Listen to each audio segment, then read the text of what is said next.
العالمين والصلاة والسلام على سيد الأنبياء والمرسلين وعلى عباد الله الصالحين أما بعد فبسم الله الرحمن الرحيم عن علي وأنس بن مالك وأبي هريرة رضي الله تعالى عنهم وعن البراء بن عازب وأم معبد ومعرز بن معيقيب وأبي الطفيل والعداء بن خالد وخريم بن فاتك أن النبي صلى الله عليه وآله وسلم كان أزهر اللون وأدعج وأنجل وأشكل وأهدب الأشفار وأبلج وأزج وأقنى. الصلاة والسلام عليك يا سيدي يا رسول الله، الصلاة والسلام عليك يا سيدي يا حبيب الله، الصلاة والسلام عليك يا سيدي يا شفيع المذنبين وعلى آلك وأصحابك يا سيدي يا رحمة للعالمين.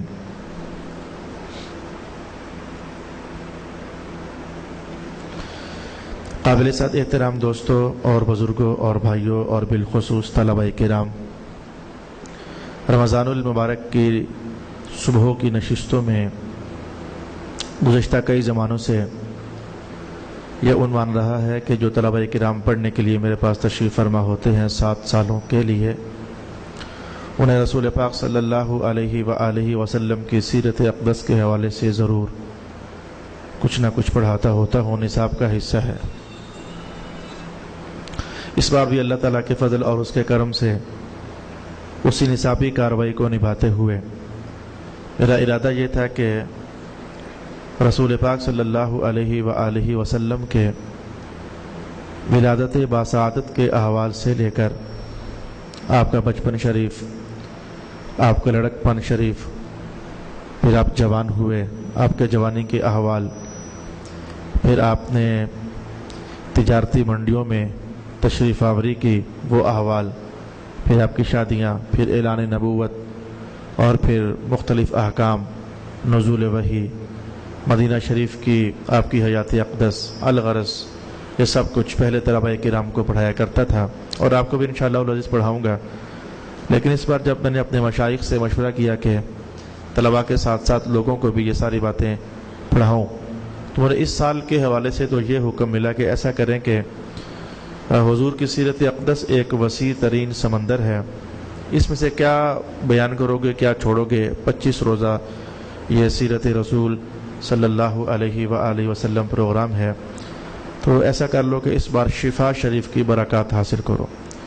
شفا شریف رسول پاک علیہ السلام کی سیرت اقدس کے حوالے سے ایک مارکۃ الآراء کتاب ہے، اور یہ ان 4 کتابوں میں سے ایک ہے کہ جس کے بارے میں ہمارے مشائخ ارشاد فرماتے ہیں کہ اگر یہ 4 کتابیں نہ ہوتیں، جن میں شفا شریف کا نام بھی لیا جاتا ہے، اگر یہ 4 کتابیں نہ ہوتی تو اہل سنت کا مذہب اور ان کا مسلک اور ان کا مشرب محبت اور اس توانائی کے ساتھ نہ ہوتا، اور اس تابانی کے ساتھ نہ ہوتا، اور اس روشنی کے ساتھ نہ ہوتا۔ ان 4 کتابوں سے بڑی مدد اور بڑی تقویت حاصل ہوتی ہے اہل سنت کے مسلک کو اور اہل سنت کے مذہب کو۔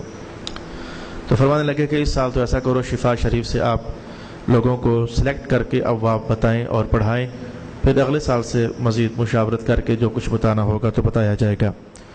پھر میں نے اللہ کی توفیق سے شفا سے قاضی ایاز رحمہ اللہ نے رسول پاک علیہ السلام کی حیات اقدس کے جو مختلف پہلو بیان فرمائے ہیں، ان میں سے ایک پہلو یہ ہے کہ آپ کی صورت شریفہ اور آپ کی سیرت شریفہ۔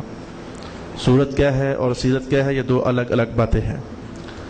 فی الحال تو ایسا ہے کہ میں آپ کے سامنے کچھ صورت کے احوال آج کی اس نشست میں اور کل اور پرسوں جہاں تک اللہ تعالیٰ چاہے گا صورت شریفہ کے کچھ احوال بیان کرنا چاہوں گا۔ اس کے بعد انشاءاللہ العزیز سیرت شریفہ کے کچھ احوال بھی آپ کی خدمت میں بیان کرنا چاہوں گا۔ رسول پاک صلی اللہ علیہ وآلہ وسلم کی صورت شریف، اس کو حولیہ شریف کے ساتھ بھی تعبیر کرتے ہیں، اور حلیہ اصل میں قرآن پاک کا لفظ ہے، اور حلیہ خواتین جو زیور پہنتی ہیں ان زیوروں کو عربی زبان میں حلیتن کہا جاتا ہے۔ حلیتن، حلیتن، حلیون، یہ عورتوں کے زیورات کو کہا جاتا ہے۔ تو ہمارے ہاں یہ لفظ اب حلیہ استعمال ہونے لگا کہ آپ کا حلیہ کیا ہے، فلانے کا حلیہ کیا ہے۔ تو زیورات پہنے جاتے ہیں زیب و زینت کے لیے، زیبائش کے لیے، خوبصورتی کے لیے۔ تو جب بھی لفظ حلیہ استعمال کیا جاتا ہے تو معنی یہ ہوتا ہے کہ جس بندے کا حلیہ بیان کیا جا رہا ہے تو اس کے خد و خال کیا ہیں، اس کے حسن و جمال کے نقش کیا ہیں، اس کے حسن و جمال کے رنگ کیا ہیں۔ تو جو چہرے کے خد و خال ہیں، جو چھاتی مبارک کے خد و خال ہیں، جو مبارک بازو کے خد و خال ہیں، یعنی ان چیزوں کو سیکھنا اور ان چیزوں کو جاننا اور ان چیزوں کو بیان کرنا کہا جاتا ہے کہ یہ ہے حلیہ۔ تو رسول پاک، اور اسی کو صورت کے ساتھ بھی تعبیر کرتے ہیں۔ تو رسول پاک صلی اللہ علیہ وسلم کی صورت شریف، یا یوں کہہ لیں کہ رسول پاک علیہ الصلوۃ والسلام کا حلیہ مبارک آج سے ہم سیکھنا چاہیں گے، اور اس کے لیے مجھے 17 کے قریب الفاظ پر بحث کرنی پڑے گی تو ہم حضور رحمت عالم کا چہرہ اقدس سیکھ پائیں گے۔ سب سے پہلے تو میں آپ کو یہ بات بتاؤں کہ کبھی بھی رسول اللہ علیہ السلام نے خود بیان نہیں کیا کہ میرا چہرہ ایسا ہے۔ ایک بات آپ یہ بیان کریں، جتنے بھی الفاظ آپ پڑھیں گے حضور کے چہرہ مبارک کی خوبصورتی کے بیان کرنے کے لیے، حضور رحمت عالم نے خود ارشاد نہیں فرمایا کہ میری آنکھ ایسی ہے، میرے لب ایسے ہیں، میری ناک ایسی ہے، میرا مبارک ماتھا ایسا ہے۔ اصل میں صحابہ رحمہ اللہ نے ورضوان اللہ تعالی علیہم اجمعین نے رسول پاک علیہ الصلوۃ والسلام کو دیکھا، اور دیکھنے کے بعد جو انہوں نے محسوس کیا، تو یہ وہ احوال ہیں جو کہ ہم سیکھیں گے اور تمام حدیث کی کتابوں کے اندر بیان ہوئے ہیں۔ ایک ہی شے کو دو نظریں دیکھیں، دونوں جب اس کے حسن و جمال کو بیان کریں، دونوں کے بیان میں تھوڑا تھوڑا فرق ہوتا ہے۔ یہ میرے شروع کے چند کلمات اور چند الفاظ عن قریب آپ کو بہت زیادہ مددگار ثابت ہوں گے۔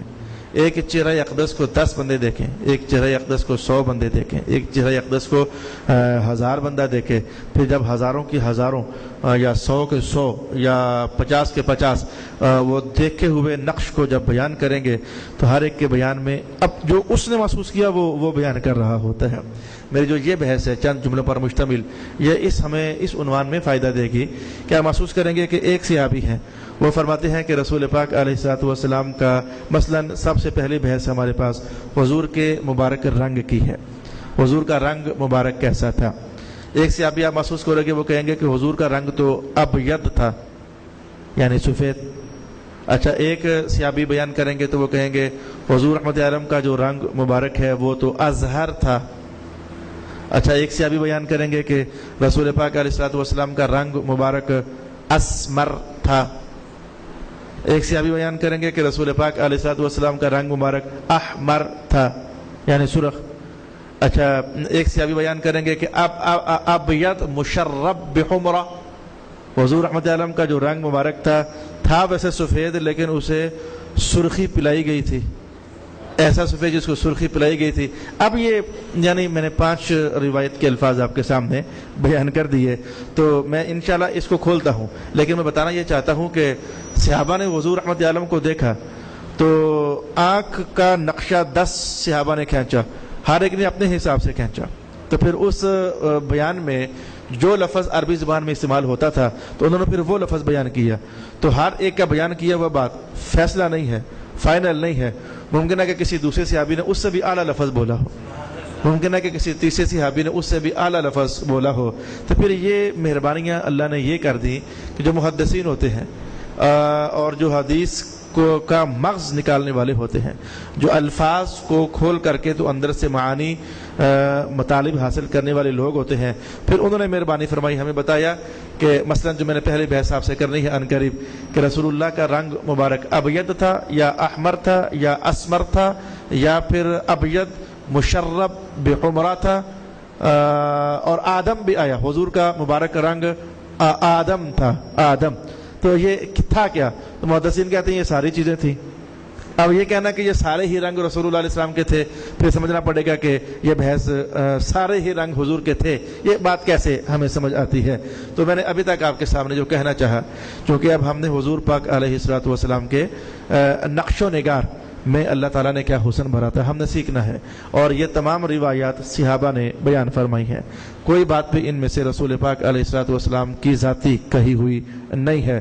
تو صحابہ نے جیسا خود محسوس کیا انہوں نے ویسا ہی رسول پاک علیہ الصلوۃ والسلام کو بیان کر دیا۔ تو آئیں میں سب سے پہلا وصف شریف جو حضور کا آج کے لیے، آج کی اس نشست کے لیے آپ کو بیان کرنا چاہتا ہوں وہ یہ ہے، کانا ازہر اللون، رسول پاک علیہ الصلوۃ والسلام کا جو مبارک رنگ ہے وہ ازہر تھا۔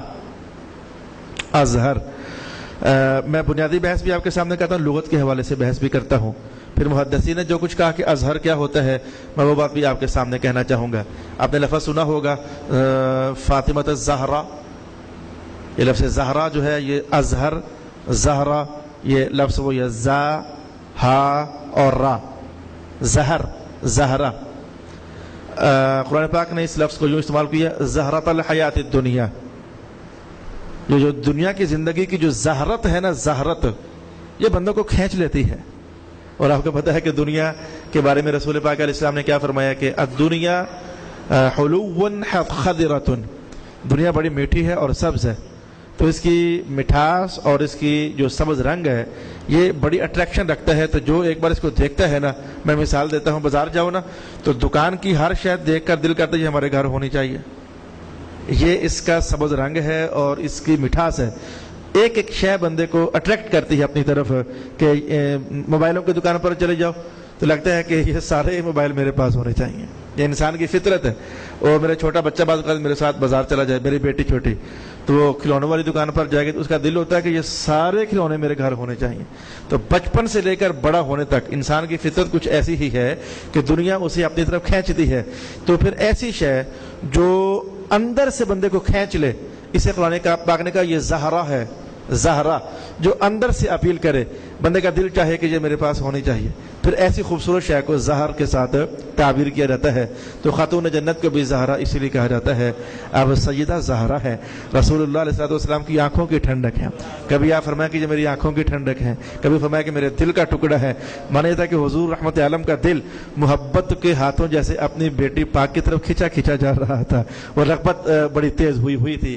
تو لفظ زہرا بنیادی طور پر اس پھول کو کہتے ہیں، گلاب کا پھول ہو اور رات کو دیکھو تو کلی تھی، اور جب صبح ہو اس پر شبنم پڑے اور سورج کی روشنی اس پر گرے اور وہ آہستہ آہستہ جب کھلنے لگتا ہے تو اس موقع پر جا کر آج ہی جا کر کہ اس کی پنکھڑی اور اس کی پتی کو آپ غور سے دیکھیں تو جو ایک نزاکت کا احساس ہوتا ہے اور جو ایک لطافت کا احساس ہوتا ہے، اس پتی پر چڑھا ہوا خوشبو آ رہی ہوتی ہے، ٹھنڈک کا احساس بھی سمجھ آ رہا ہوتا ہے، رنگ آنکھوں میں کشش اور رغبت بیدار کر رہا ہوتا ہے، شبنم کے ہلکے ہلکے اثرات جو ہیں وہ بندے کو اندر سے کھینچ ڈال رہے ہوتے ہیں۔ تو ایسے پھول کو عربی زبان کے اندر زہرا کہا جاتا ہے۔ قرآن پاک نے بھی کچھ اسی طرح کا معنی استعمال کیا اور میں نے لغت کے حوالے سے بھی کچھ اسی طرح کی بات آپ کے سامنے کہنا چاہیے۔ اب سمجھیں، یہ لغت کی بحث کہنے کے بعد یہ جو الفاظ ہیں یہ حضرت انس رضی اللہ تعالی عنہ کے نقل کیے ہوئے ہیں۔ آپ فرماتے ہیں کہ کان النبی صلی اللہ علیہ وآلہ وسلم ازہر اللون، رسول پاک علیہ الصلوۃ والسلام کا رنگ مبارک ازہر تھا، یعنی جو ایک بار دیکھتا تھا تو اندر سے کھچ پیدا ہوتی تھی کہ اس کو اور دیکھا جائے، رغبت بیدار ہوتی تھی کہ حضور کے رنگ مبارک کو اور دیکھا جائے۔ اچھا میں کہوں گا کہ یہ تو رنگ ایسا تھا، اب میں کہتا ہوں کچھ سبز رنگ ایسے ہوتے ہیں جو کھچ ڈالتے ہیں، کچھ نیلے رنگ بھی ایسے ہوتے ہیں جو کھچ ڈالتے ہیں۔ میں نے بھی موبائل میں قرآن پاک ہے تو اس کے جو فونٹس ہوتے ہیں ان کا کلر چینج کیا جا سکتا ہے، تو میں نے آج کل جو پیج ہے وہ گرین کیا ہوا ہے اور جو اس کے الفاظ ہیں میں نے بلو کیے ہوئے ہیں، مجھے اچھا لگتا ہے، میں طبیعت خوش ہوتی ہے جب ایسا قرآن پاک پڑھتا ہوں۔ تو کچھ سبز ہوتے ہیں، کچھ نیلے ہوتے ہیں جو ازہر ہوتے ہیں، کھچ ڈالنے والے ہوتے ہیں۔ یہاں حضور رحمت عالم کے مبارک رنگ کو جو کہا گیا یہ ازہر تھا۔ اب یہ کس رنگ کے ضمن میں ہم کہیں کہ یہ ازہر تھا؟ کیا کوئی سفید تھا تو اس میں جو کشش ہوتی ہے وہ ازہر تھا؟ یعنی ازہر ہونا یہ کوئی ایک رنگ نہیں ہوتا، ازہر کبھی سبز میں ہوتا ہے، کھچ ڈالنے والا کلر، کھچ ڈالنے والا کلر کبھی نیلا ہوتا ہے، کھچ ڈالنے والا کلر کبھی آپ کہہ سکتے ہیں کہ اسکائی بلو ہوتا ہے۔ تو رنگ برنگے کلرز ہوتے ہیں جو ازہر ہوتے ہیں، کھچ ڈالنے والے ہوتے ہیں۔ لیکن حدیث پاک میں جو کہا گیا کہ رسول پاک علیہ السلام کا مبارک رنگ ازہر تھا، اس پر میں آپ کے سامنے صحابہ کے اقوال عرض کرنا چاہوں گا۔ جناب عائشہ فرماتی ہیں کہ ازہر کا معنی ہم تو یہ لیتے ہیں کہ ابید، رسول اللہ علیہ السلام کا مبارک رنگ سفید تھا۔ اچھا یہ ایک قول کیا گیا اور سمجھیں ایک قول کیا گیا یا یوں سمجھیں کہ مستقل حدیث آ گئی. حضرت عائشہ فرماتے ہیں کہ حضور کا رنگ مبارک سفید تھا. میں حدیث کے الفاظ. حضرت علی فرماتے ہیں کہ صرف سفید نہیں، ابیض مشرب بحمرہ، ایسا سفید تھا جس میں سرخی چھائی رہتی تھی. اچھا میں تیسرے الفاظ جناب انس کے لا رہا ہوں. جناب انس فرماتے ہیں کان ازہر اللون، رسول اللہ علیہ السلام تو ازہر اللون تھے. اسی کی تو ابھی بحث چل رہی ہے ہمارے سامنے. اور چوتھے لفظ بھی جناب انس ہی کے ہیں. آپ خود فرماتے ہیں انہ کان اسمر، رسول اللہ علیہ السلام کا رنگ جو ہے وہ تو اسمر تھا. ابیض بھی واضح ہے سفید، یا پھر یہ کہنا کہ ایسا سفید جس میں سرخی چڑھی ہوئی ہو. تو میں کہتا ہوں یہ بھی کوئی بات سمجھ آتی ہے، اس پر بحث کروں گا میں بھی. یہ بھی بات سمجھ. یہ اسمر کون سا رنگ ہوا؟ اسمر رنگ یہ ہے کہ جس کو آپ کہتے ہیں سکن کلر، ہمارے ہاں اس کو کہتے ہیں گندمی رنگ. گندمی رنگ ایک ہوتا ہے ذرا زیادہ ہی ڈارک ہو جائے، وہ نہیں. گندمی رنگ جس میں گندم کا شیڈ ہو، نرم درجے کی لہر ہو، وہ اصل میں سفید ہی، لیکن گندم کا اس میں شیڈ ہو. اور ہوتا ہے سفید کلر میں. کبھی آپ، میں نے ایسے کپڑے دیکھے ہوئے ہیں، کپڑے والے بھی بیٹھے ہوئے ہیں، کپڑے میں نے ایسے دیکھے ہوتے وائٹ ہیں لیکن ان میں بلو ہلکی سی لہر ہوتی ہے، یعنی اسے، یا پھر اس میں سبز ایک لہر ہوتی، اسے گرینش پھر کہہ دیتے ہیں. وائٹ ہے لیکن ہے یا گرینش قسم کا وائٹ ہے، اس میں ایک ایسی پھپھوندی سی چڑی ہوتی ہے. ہوتا سفید ہے لیکن مائل با سبز، ہوتا سفید ہے لیکن مائل با بلو. تو اسمر اس رنگ کو کہتے ہیں کہ ہو سفید لیکن اس کے اندر گندم کے رنگ کا لائٹ سا شیڈ ہو، اسے اسمر کہا جاتا ہے. ہمارے سامنے ترتیب کے ساتھ جو حدیث کے الفاظ آئے، ایک لفظ یہ ہے کہ رسول اللہ کا مبارک رنگ سفید تھا. ایک الفاظ ہمارے پاس یہ آئے کہ رسول اللہ کا مبارک رنگ گندمی تھا. ایک ہمارے پاس الفاظ یہ آئے کہ حضور رحمت عالم کا مبارک رنگ تھا سفید لیکن اس کے اندر سرخی کا احساس تھا. یہ تین طرح کے الفاظ اور تین طرح کے کلمات میں نے آپ کی خدمت میں بیان کر دی ہے. اب میں ان کے اندر بیان کرنا چاہوں گا کہ آپ اپنے آپ کو بھی دیکھیں گے تو بات کا سمجھنا آسان ہو جائے گا. حضور رحمت عالم سفید بھی تھے، حضور اسمر بھی تھے. اسمر کا معنی آپ سمجھ چکے ہیں، جس میں گندم کے رنگ کا ایک شیڈ کا احساس ہو. حضور احمر بھی تھے، سرخ رنگ یہ بھی تھے. میں بتانا چاہوں گا کہ آپ ابھی دھوپ تیز نکلے گی تو جو رنگ آپ کا اندر بیٹھے ہوئے، آپ جب دھوپ کا چکر لگا کر آؤ گے نا تو پھر اس میں ایک نرم درجے کی تبدیلی ہوتی، وہ عارضی سی ہے لیکن آپ محسوس کرو گے. یا پھر میں یوں کہتا ہوں کہ رسول اللہ کی شان جب آپ تقریر فرماتے تھے تو گفتگو فرماتے ہوئے آپ کا لہجہ ہمیشہ نہیں، جب آپ چاہتے عنوان جب ایسا ہوتا تو لہجے میں جب شدت آتی تو صحابہ فرماتے ایسے لگتا جیسے حضور کے رخساروں میں کسی نے انار دانہ نچوڑ دیا ہوا ہو. اب یہ یعنی کچھ رنگ کے اندر تبدیلی آتی ہے اور تغیر آتا ہے لیکن وہ بڑا عارضی سا ہوتا ہے. تو اب میں کہنے لگا ہوں، محدثین نے فرمایا کہ رسول اللہ علیہ والسلام نارمل حالات میں جب ہوتے، یعنی جب چھاؤں میں ہوتے، جب مبارک گھر میں ہوتے تو آپ کا رنگ اس وقت ہوتا تھا سفید. لیکن جناب انس فرماتے ہیں کہ الابیض الامحق نہیں، وہ جو سفید خالص ہوتا وہ نہیں. میں نے ایسے نوجوان دیکھے ہیں کہ جن کا رنگ سفید، ابرو بھی سفید، پلکیں بھی سفید اور سب کچھ سفید، جو اتنا تیز سفید ہوتا ہے وہ نہیں، بلکہ جس کے اندر کچھ ملاحت کا احساس ہو تو وہ سفید رسول پاک علیہ السلام کا رنگ مبارک ہوا کرتا تھا. تو اس وقت میرے ہاتھ میں علامہ خفاجی ہیں، نسیم الریاض. علامہ خفاجی فرماتے ہیں کہ جو رسول اللہ علیہ السلام کا مبارک رنگ سفید تھا، جو کبھی اس میں یہ کہا جاتا ہے کہ یہ سرخ تھا اور کبھی یہ کہا جاتا ہے کہ یہ اسمر تھا، اصل میں جب حضور دھوپ میں تشریف فرما ہوتے تو دھوپ جب اپنا اثر ڈالتی تو اس چہرے پر اس کے اثر سے جو ایک گرمی کا احساس بیدار ہوتا، اس گرمی سے خون کی گردش بڑھتی. خون جب سرکولیٹ کرتا ہے تو لامحالہ سے رخساروں کے اوپر اس کے احساسات بیدار ہو جاتے ہیں. تو حضور جب دھوپ سے ہو کر واپس آتے تو کسی نے اس کو یوں بیان کر دیا کہ یہ اسمر ہوتا ہے اور کسی نے اس کو یہ بیان کر دیا کہ یہ وہ سفید رنگ ہوتا ہے جس میں سرخی کا احساس چھایا ہوا ہے.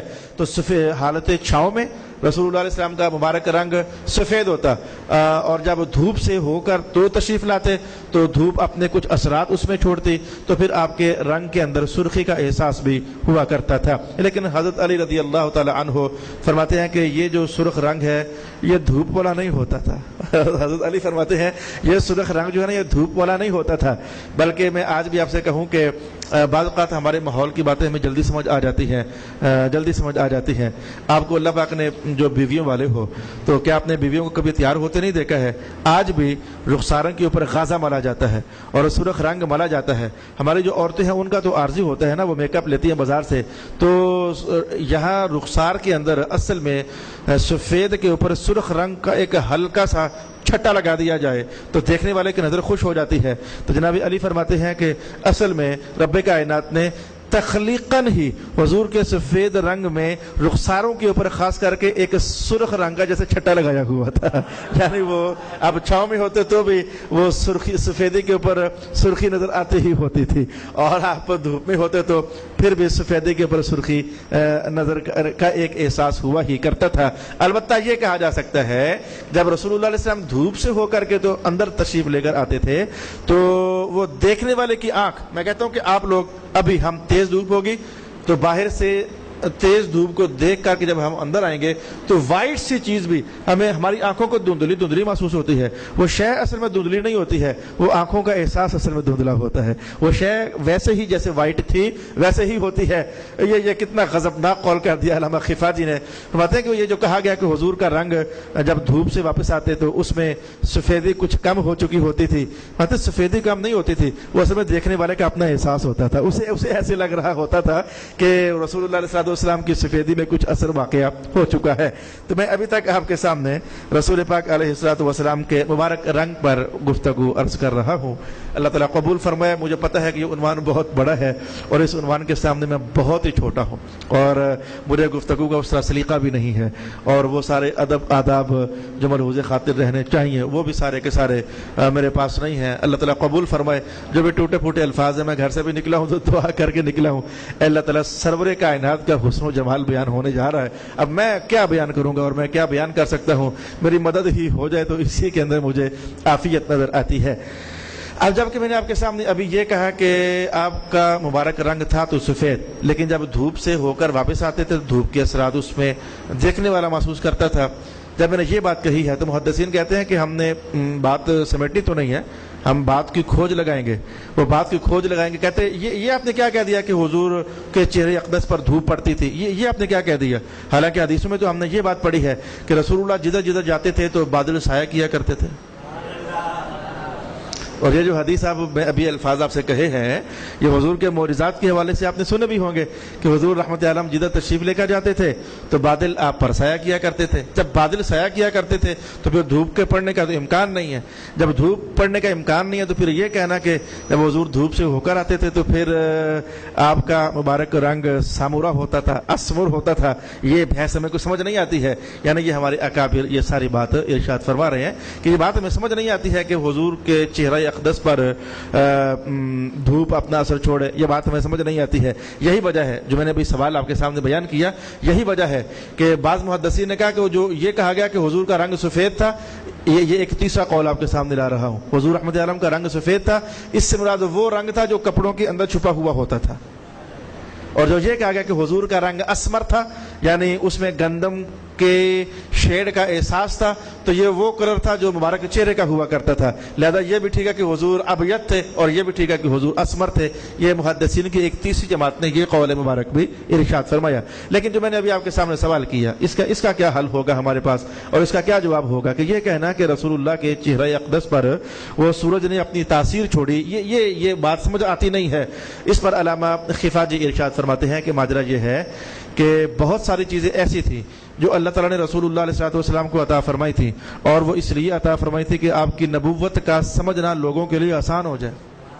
اور جو لوگ پھر حضور کی نبوت کا اقرار کرتے چلے جا رہے تھے تو وہ چیزیں یا وہ علامتیں اور پھر وہ نشانیاں حضور ہر ٹائم ظاہر نہیں رکھا کرتے تھے. میں اس کی مثال پیش کرتا ہوں تاکہ اپنا مطلوبہ جواب سمجھ سکیں. مثلا رسول اللہ علیہ السلام نے بعض جگہوں پر ایک شخص نے پوچھا کہ ہم کیسے مان لیں کہ آپ اللہ کے نبی ہیں؟ تو پھر حضور نے پوچھا کہ تو بتا، تو کیسے مانے گا کہ میں اللہ کا نبی ہوں؟ تو بتا. اس نے کہا جی اگر وہ درخت آپ اس سے بلائیں اور وہ چل کر آپ کے پاس آ جائے تو میں مان جاؤں گا آپ اللہ کے نبی ہیں.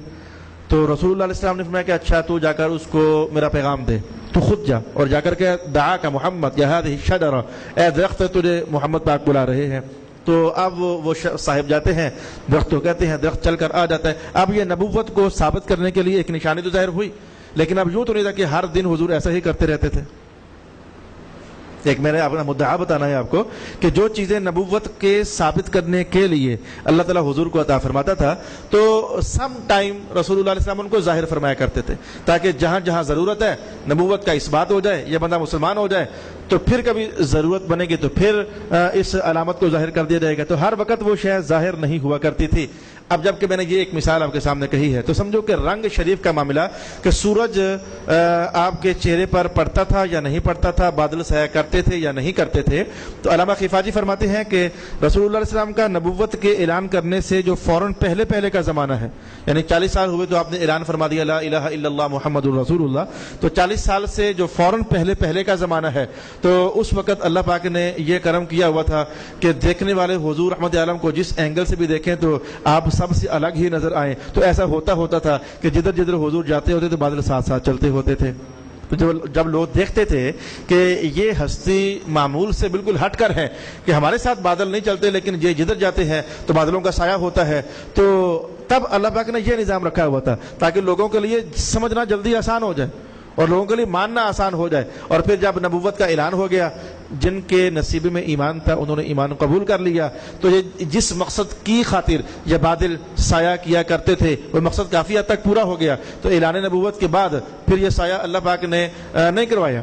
اچھا، اس سایہ نہ کروانے پر پھر کیا دلیل ہوگی ہمارے پاس؟ یعنی جو فرق بیان کیا گیا کہ یہ اعلان نبوت سے پہلے ہے، ارہاسن للنبوتی، یہ لفظ جو ہے ارہاسن للنبوتی، تو پھر جب اعلان نبوت ہو گیا، وقت آگے گزرا، تو پھر دھوپ باقاعدہ رسول پاک علیہ الصلوۃ والسلام کی جسم اقدس پر پڑا کرتی تھی۔ اس کی مثال دیکھنی ہو تو میں آپ کے لیے یہ حدیث کہنا چاہوں گا۔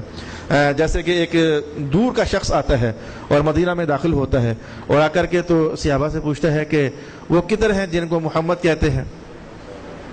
اس دن رسول اللہ علیہ الصلوۃ والسلام نے اپنے مبارک سر پر ایک کپڑا رکھا ہوا تھا، لیکن وہ امامہ نہیں تھا، یہ وہ کپڑا تھا جو سمجھیں کہ دھوپ سے بچنے کے لیے وہ دوہرا تیرا کر کے کچھ ایسے رکھ لیتے ہیں، صافہ پرنا ٹائپ۔ تو حضور رحمۃ اللہ نے وہ کپڑا رکھا ہوا تھا اور اونٹ پر سوار تھے اور اونٹ کا رنگ بھی سرخ تھا، یہ کیفیت تھی اس وقت۔ تو صحابہ جواب دیتے ہیں کہ اچھا محمد کے بارے میں پوچھتے ہو؟ وہ جو سامنے سرخ اونٹ پر بیٹھے ہوئے ہیں اور دھوپ سے بچنے کے لیے جنہوں نے سر پر کپڑا رکھا ہوا ہے وہ ہے، وہ ہے۔ اچھا، یہ حدیث بتاتی ہے کہ دھوپ سرکار دو عالم علیہ الصلوۃ والسلام کے چہرہ اقدس پر پڑتی تھی، تبھی آپ نے وہ کپڑا اس پر رکھا ہوا تھا۔ میں مثال نمبر 2 پیش کر دیتا ہوں۔ جب ہجرت ہوئی، یعنی مکہ چھوڑ کر کے جب مدینہ حضور تشریف لے کر جا رہے تھے، تو اللہ پاک نے جناب ابو بکر کو حضور کی صحبت اقدس کا ایسا فیض عطا فرمایا ہوا تھا کہ جس بندے نے پہلی بار دیکھنا ہوتا نا کہ یہ دونوں تشریف لا رہے ہیں، یہ حضور ہیں، یہ ابو بکر ہیں، اس بیچارے کو پتہ نہ چلتا کہ ابو بکر کون ہے اور حضور کون ہے۔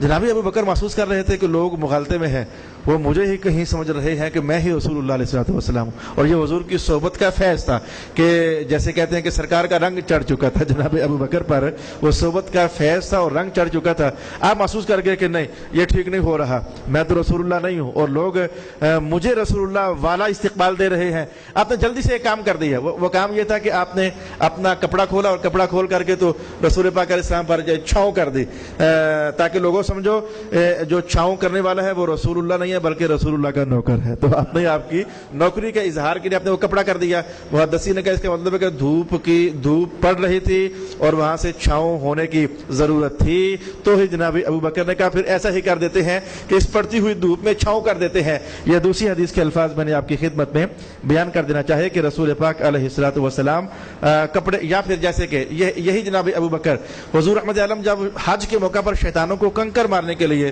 تشریف لے کر جا رہے تھے، رمی الجمار، تو یہ چھتیں تو اب بنی ہیں چند سال پہلے، اس وقت چھتیں تو نہیں تھی، شیطانوں والی جگہ پر چھتیں تو نہیں تھی۔ تو جناب ابو بکر محسوس کر رہے تھے کہ حضور کے چہرہ اقدس پر وہ دھوپ پڑ رہی ہے، تو بندے کے چہرے پر دھوپ پڑے نا تو بندہ ہو گورا چٹا، صاف سی بات ہے کہ ایک بار وہ بہت خوش نہیں ہوتا، بس اتنا کہوں گا، بہت خوش نہیں ہوتا، وہ دھوپ اپنا ایک عجب احساس چھوڑتی ہے۔ مجھے خود میرا اپنا حال ہے کہ میں حالانکہ بہت گورا چٹا نہیں ہوں، لیکن دھوپ میں جب تو تنگ ہو جاتا ہوں، میں ذرا ایسے پھر دیکھتا ہوں کہ کچھ ہے مجھے نظر، ایسے دیکھوں تو پہ ذرا سمجھ آتی ہے کہ کیا شے ہے.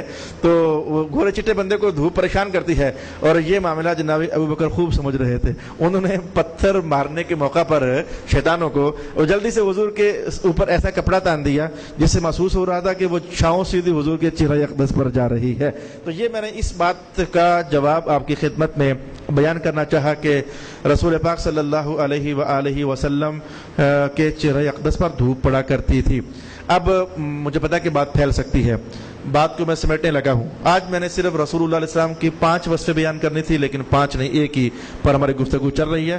حضور کا مبارک رنگ, اس میں سفید ہونے کا قول بھی آیا, اس میں سرخ ہونے کا قول بھی آیا, اس میں گندم گوں ہونے کا قول بھی آیا, اور اس میں ایسا سفید جس میں سرخی چھائی ہوئی ہو, یہ قول بھی آیا. پھر اس پر میں نے محدثین کی بحث بھی آپ کے سامنے کر دی. یہ سارے ہی رنگ رسول پاک علیہ الصلوۃ والسلام کے ہوا کرتے تھے, لیکن مختلف کیفیات تھیں جو بطور عارض آپ کو پیش آیا کرتی تھیں. اب اس پر جو دلچسپ ترین بات ہے نا, وہ یہ ہے کہ جو دلچسپ ترین بات ہے وہ یہ ہے کہ ابھی ہم نے پڑھا کہ جناب انس فرماتے ہیں کہ حضور ایسے سفید نہیں تھے جو امحق ہوتے ہیں, یعنی چٹے سفید جس میں سرخ ڈورا ایک بھی نہ ہو, جس میں گندمی شیڈ کا احساس بالکل نہ ہو. حضور ایسے سفید نہیں تھے, بلکہ ایسے سفید تھے کہا جا سکتا ہے کہ جس میں یا تو سرخی کا احساس تھا, یا کہا جا سکتا ہے کہ جس میں گندمی شیڈ کا احساس تھا. ایسے سفید تھے. علامہ خفاجی کہتے ہیں کہ اگر کہا جائے کہ یہ سفید رنگ حسن و جمال کا عروج ہے, تو پھر رب کائنات نے تو جنت میں کچھ اور فرمایا ہے, کأنہ نبیض مکنون. وہ جو سفید رنگ کی حوریں ہیں, رب کائنات نے کہ وہ انڈوں کی طرح سفید ہیں. تو یہ کہنا کہ حضور کا رنگ یعنی جو انڈوں والی سفیدی والا رنگ ہے وہ نہیں تھا, بلکہ اس میں سرخی کا احساس تھا, یا پھر یہ کہ اس میں گندم کا احساس تھا. حالانکہ جنت میں تو اللہ نے جو کمال حسن بیان کیا رنگ کے اعتبار سے, وہ کہا بیض مکنون, یعنی وہ تو سفید انڈوں کی طرح حوریں ہیں. تو لگتا ایسے ہے کہ جنت میں جو رنگ کا کمال ہے وہ سفید انڈے کی طرح سفید ہونا, یہ جو رنگ ہے یہ زیادہ انسانی آنکھوں کو خشک کرنے والا ہے اور ٹھنڈا کرنے والا ہے.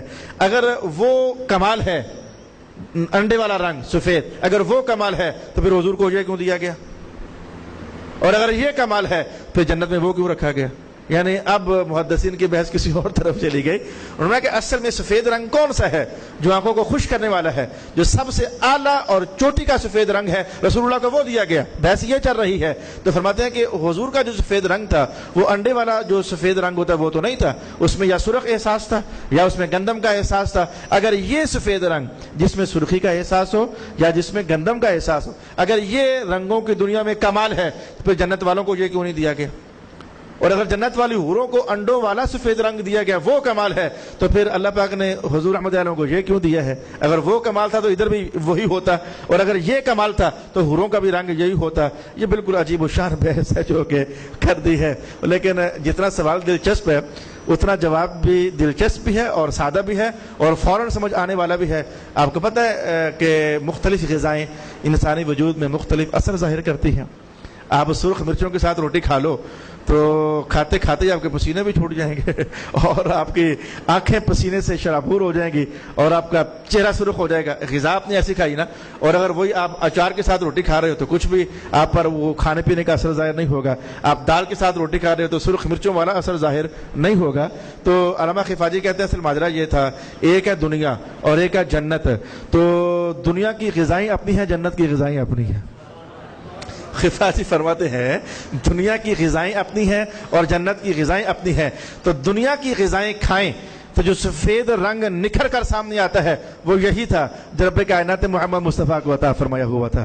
اور جنت کی غذائیں استعمال کی جائیں تو جو سفید رنگ نکھر کر ادھر سامنے آتا ہے تو جنت والوں کے لیے وہ رنگ وہ تھا جو کہ رب کائنات نے ادھر رکھا ہوا تھا. وہ اس طریقے سے محدثین نے ان دونوں باتوں کو قرآن پاک اور حدیث کو ملا کر کے دو بات کرنے کی کوشش کی ہے. صلی اللہ علی حبیبہ محمد وعلی آلہ واصحابہ اجمعین. وقت ہمارا پورا ہو گیا ہے. میں نے تقریباً 30 منٹ کی گفتگو کرنی تھی, تو آج ہوا صرف یہ ہے